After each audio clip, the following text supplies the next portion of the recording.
नमस्कार, मैं सुनील पांडे। आप देख रहे हैं बिंदास टीवी न्यूज़। बिंदास टीवी न्यूज़ में आप सभी दर्शकों का हार्दिक स्वागत है। महाराष्ट्र में बहुत बड़े कार्यक्रम का आयोजन किया जा रहा है, जो कि गायत्री परिवार द्वारा महाअश्वमेध यज्ञ का। इस यज्ञ में करोड़ों लोग हो रहे हैं शामिल। आगे की जानकारी डॉक्टर चिन्मय पांड्या जी द्वारा।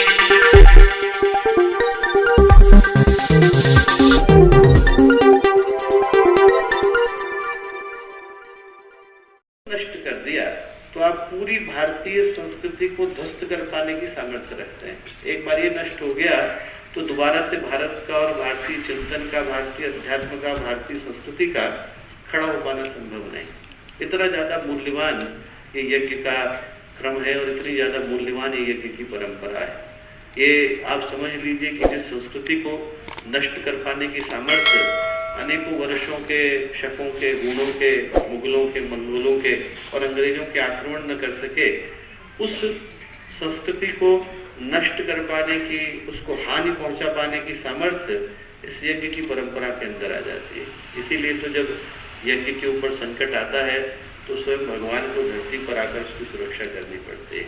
और यही कारण है कि इस यज्ञ के जितने भौतिक लाभ हैं, आध्यात्मिक लाभ हैं, उनकी तारीफ करते, प्रशंसा करते वेद, पुराण, उपनिषद थकते नहीं। जितने धर्मशास्त्र हैं उनमें एक से एक बढ़कर इसी यज्ञ की परंपरा का वर्णन है। मैं इस विषय में इसलिए बोल रहा हूँ ताकि हम लोग इस मूल्य को समझ सकें कि जिस संकल्प को लेने के लिए हम लोग एकत्रित हैं वो मात्र आयोजन नहीं। हम लोग यहाँ पर भगवान के द्वारा प्रतिष्ठित एक ऐसी परंपरा का स्मरण करने के लिए एकत्रित हैं जिसके ऊपर पूरी भारतीय संस्कृति का बोझ टिका हुआ है। जो भारत है, भारतीयता है, भारतीय संस्कृति। आज हम लोग सोचे कि हम लोगों के लिए कितनी मूल्य की घड़ी आई है कि उस भारतीय संस्कृति के भवन को सुरक्षित रखने की जिम्मेवारी गायत्री परिवार को सौंपी गई है। और जब हम मुंबई के इस महानगरी के अंदर अश्वमेध यज्ञ के संकल्प को लेने के लिए एकत्रित हुए हैं तो उद्देश्य मात्र आयोजन को करना नहीं। जिस आहुति को हम लोग देने के लिए जा रहे हैं और जिस संकल्प को हम लोग लेने के लिए जा रहे हैं उसका मूल्य इतना हो जाता है कि उसके अंदर से जो प्रकाश निकलने वाला है, उसके अंदर से जो सुरक्षा का कवच निकलने वाला है, वो आने वाले कई वर्षों तक भारत को, भारतीय संस्कृति को और भारतीयता को सुरक्षित रखने वाला है। ये जो दोनों के मध्य का संबंध है, भारत और यज्ञ के मध्य का संबंध, वो इतना घनिष्ठ है, इतना ज्यादा जरूरी, इतना ज्यादा महत्वपूर्ण है कि आप सोच करके देखिए कि गुरुदेव ने जब पहला उद्घोष दिया तो क्या कहा? देव संस्कृति के निर्माता यज्ञ पिता गायत्री माता। कि हमारे माता पिता एक ही हैं, एक का नाम माँ गायत्री है और एक का नाम पिता यज्ञ है। हम लोग मुंबई के अंदर अपने पिता के आगमन का सौभाग्य लेकर के आज एकत्रित हुए। जिस चीज के लिए हम लोग एकत्रित हुए हैं, ये जो भारतीय संस्कृति का भवन है, ये दो ही चीजों पर टिका हुआ है। या तो व्यक्ति को शुभ विचार दिए जाएं, शुभ भाव दिए जाएं, शुभ प्रवृत्तियां दिए जाएं, वो देने की जिम्मेवारी किसकी है? माँ की है, माँ गायत्री की है।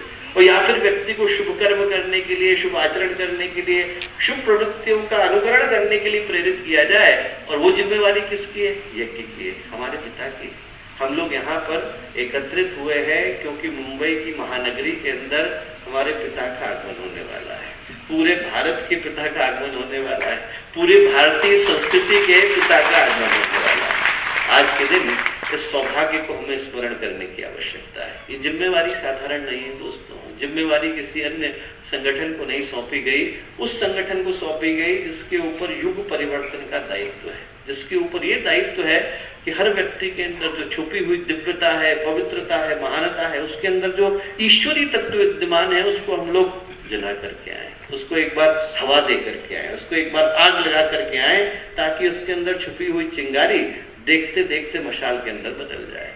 इसीलिए आप सोच के देखो, ये जो गायत्री परिवार के अंदर गुरुदेव ने परंपराएं रखी, पर्व कोई हो, आयोजन कोई हो, उद्देश्य कोई सा भी, सम्राट बनने जा रहा है, तो गायत्री परिवार का उद्देश्य नहीं है।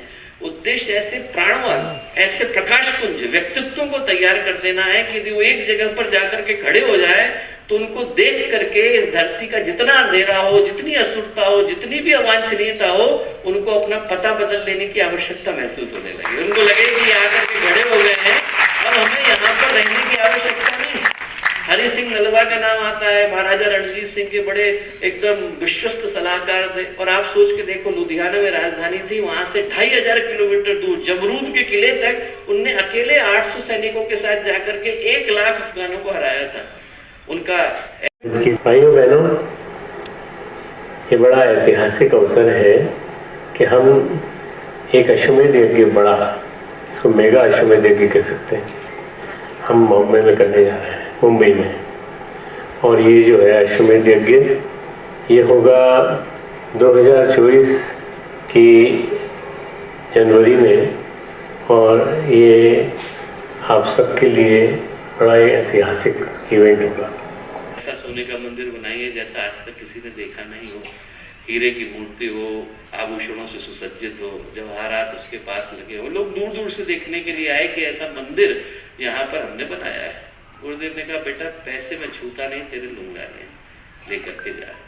एक बात बता, भगवान सोने के मंदिर में बैठे और बाहर व्यक्ति को खाने को नहीं मिले तो कैसा लगेगा? बनाना है तो तू स्कूल बना, कॉलेज बना, हॉस्पिटल बना, भगवान के मंदिर है।